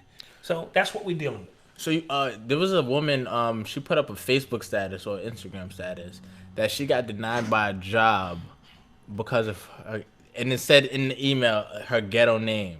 Now the company said, "Oh, Shaquita." No, her name was Hermisha. Hermisha. Okay, all right. I was close. Shaquita, Hermisha. Yeah, it's got that Misha in there. You know how we do. All right. But so and it's probably some comedic shit too, but that's besides this point. So the company said that the email was hacked. It wasn't really them that sent that. Blah blah blah. But then it started a dialogue, right? So people are saying, we should it's wrong for us to be judged on our names, right? Especially like saying you have a ghetto name or something like that. But as parents, should you be more responsible of not naming your kid something quote unquote ghetto because it could affect their opportunities? Okay, first of all, I didn't want your little raggedy ass to begin with. I met your dad in a fucking club. He was a trapper. You know what I'm saying? I was young. He was young. We was doing drugs. And now I have you, and that motherfucker don't even want to take care of you. Let's rewind it back to, the essence of the situation. A lot of these people shouldn't be having kids. Okay. You know what I mean? So when you talk about the IQ of somebody in the ghetto who shouldn't be having kids, all bets is off. Okay. Name the kids fucking Mercedes and shit and all kind of, you know what I'm saying? So those who are welcoming children, parents who are usually together involved, who welcome this new being, are usually more, together in what they want to name the child because the name means so much more. Okay. Right? So I want to take all of that into consideration. And then come to find out some of those Hermisha, Shamira, Sharima names, phonetically, they mean something. You know what I'm saying? That a lot of our people probably didn't know at the time, but when you reflect upon it, but that only comes into play if your children are going to participate in the matrix. You know what I'm saying? In white society, and they need to go into corporate America and get a job. If your children will never need a job for any specific reason, welfare, you know what I'm saying, or something like that, because remember, that's systematic, or they're running their own business. They can call themselves Mufasa. Who gives a shit? I remember I was in college, and one of my professors, like, he was going on attendance, He was like, Malcolm X bounce. He was like, God damn. Yeah. He's like, yeah. God. Not only you threw the Malcolm and then we threw the X in there. Yeah, it's like, for real? Marcus Messiah. That's his brother's name. Marcus Messiah. Elijah Muhammad. No, Elijah Ishmael. You know what I'm saying? We threw his grandfather's name. Because here's the thing. We named him Elijah. See, Marcus Messiah. Right. Marcus X. Malcolm. Malcolm X. You know. He's drinking too much. I'm drinking, right? And then when it came to Elijah, his grandmother wanted to name him because we was going to name him Pharaoh. You know what I mean? Right. He would be the original young Pharaoh right now. You know what I'm saying? We was going to name him Pharaoh, but so what happened was she was like, no, because she knew I was on some pro-black shit. You will not name him no goddamn Pharaoh. You know what that shit mean in the Bible, Dwayne. You know what I mean? So she got slick and said, we going to call him Elijah. Now, she's talking about Elijah in the Bible. I'm talking about Elijah Muhammad. So I said, yep, okay, Grandma, you win. We'll settle on Elijah. And that's how he became Elijah. You know what I mean? Right. And it made Grandma happy, and the shit made me happy, and here we are. Yeah. And then we had another child. What's her name? Wait a minute. It was one more kid. It was Marcus Messiah, Malcolm X, Elijah. Odyssey. Yeah, Odyssey. You know, we had her too. That had nothing to do with nothing. No, that had nothing to do with nothing. We just was like, here it is. Yeah. No, but we named her after my mother, whose name was Odessa, but we didn't want to hit her with the southern shit. Got her fucked up. Odessa. Your name is Odessa. I think I used to own your family. Odessa what? So we didn't want to do that to her shit. So we just kind of juxtaposed a few of the letters on her and came up with Odyssey. And, you know, she's about to launch her clothing line. We're not supposed to talk about that. See I'm what not I gonna be give it up. Yo, see what I be saying? All right. Nobody talk to Daddy for 30 seconds. Everybody quiet. Don't even talk in the chat. Yeah, don't even talk. You are tuned into the sounds of Urban X. So what do we have going on here? Because I'm ready to get out of here. It's hot. Yeah, for real. And, you know. Oh, real quick. Funny story. It's not funny, but it is funny. So, not funny, but it is funny. So in Suffolk, Virginia, somebody was shot over discussing who should play Aretha Franklin in her biopic. This just came through? This happened today. Somebody was shot over who should play. Let me give you who I say should play Aretha. They were arguing whether... Wait. Don't give me the names. I'm going to say Mary J. Blige. The fight was over whether or not Halle Berry should play her in the biopic. That is not gonna work. Somebody got shot over that. Oh, see, the hood don't play. You get shot over a lot of shit in the hood. You know what I'm saying? You get shot over a lot of shit. Now let me tell you a story. It's not related to that, but you know, I always got to give you a ghetto story as we exit here. My Bill Cosby ghetto story. I was on a train. This had to be in the 80s. Me, Uncle Chill. Mm-hmm. My man Steve, my man Gary. We on the train, right? And we in the back cars, because, you know, that's where you smoke your cigarettes and you do all your cool stuff in the back. All of a sudden, the train door flies open. And this guy threw a bottle at us. No big deal. Okay, we just ducked the bottle. Like, hey! He threw 75 bottles at us before he stopped. 75. I know that sounds crazy. So, what had happened? How long was the train door open? The train is moving. Oh, you took the middle door. The middle door. The train stopped. I mean, he opened that door and he threw a bottle. Then a glass bottle. It was all glass. There was no plastic back then. And then he kept reaching in his sleeves and he kept throwing bottles for 10 minutes. This is no exaggeration. I think somebody had beat him up on a train before. He went through the station and gathered every bottle he could possibly find and stored them shits all in. He showed up with a Parker jacket filled with bottles and he kept throwing these goddamn bottles on us. And this was a long train stop. And every time we went to go rush him, he threw more bottles. I think Steve and one of the other dudes went up because you can go up under the seat back in the day and hide. And then when the doors opened, we got off. He jumped off the train, jumped the tracks, and ran off. And we never saw him again. What train was this? This had to be the 1 train or the 2 train. And A$AP Rocky said it. Anything is better than that 1 I train. kid you not. You can ask Uncle Chill. He had to throw between 50 and 75 bottles at us. So how did he assume that it was you guys? He didn't. He just was delusional. It wasn't us. He just saw a whole bunch of guys in the last car, and maybe the train before something happened to him, and he started firing these bottles.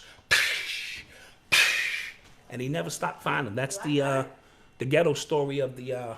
I'll compile these one day. Yeah. One day you need to compile all these stories. All these stories are true stories. compile these I'm gonna tag my man Steve in this one because he got a vivid memory. And then I think he jumped the track and ran the other side, and they just took off.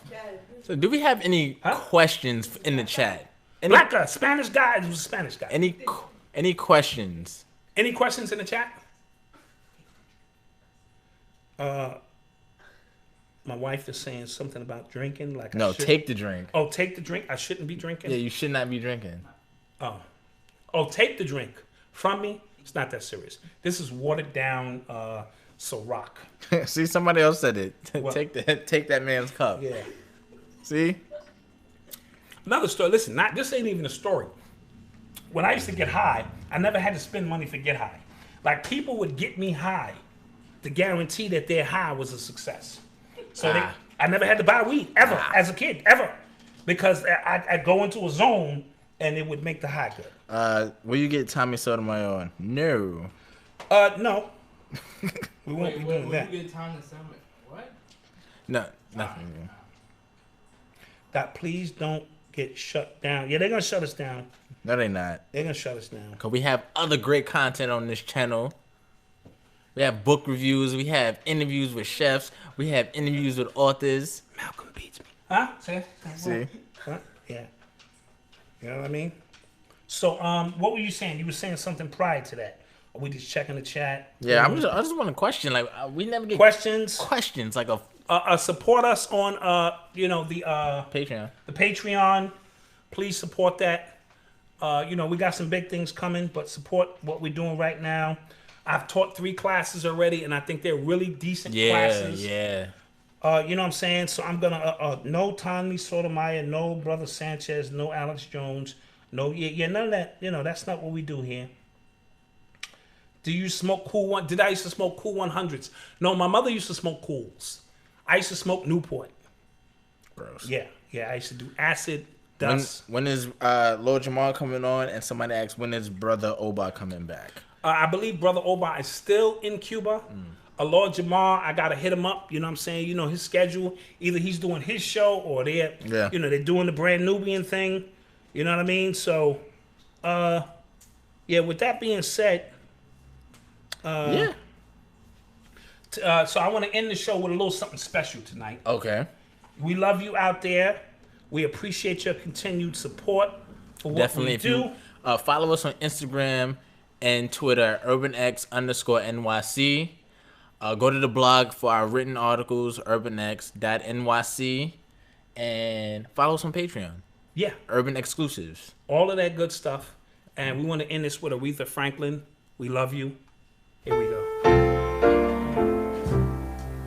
Looking out on the morning rain, I used to feel so uninspired. And when I knew I had to face another day, Lord, it made me feel so tired. Before the day I met you, life was so unkind. You're the key to my peace of mind. 'Cause you make me feel, you make me feel, you make me feel like a natural woman. When my soul was in the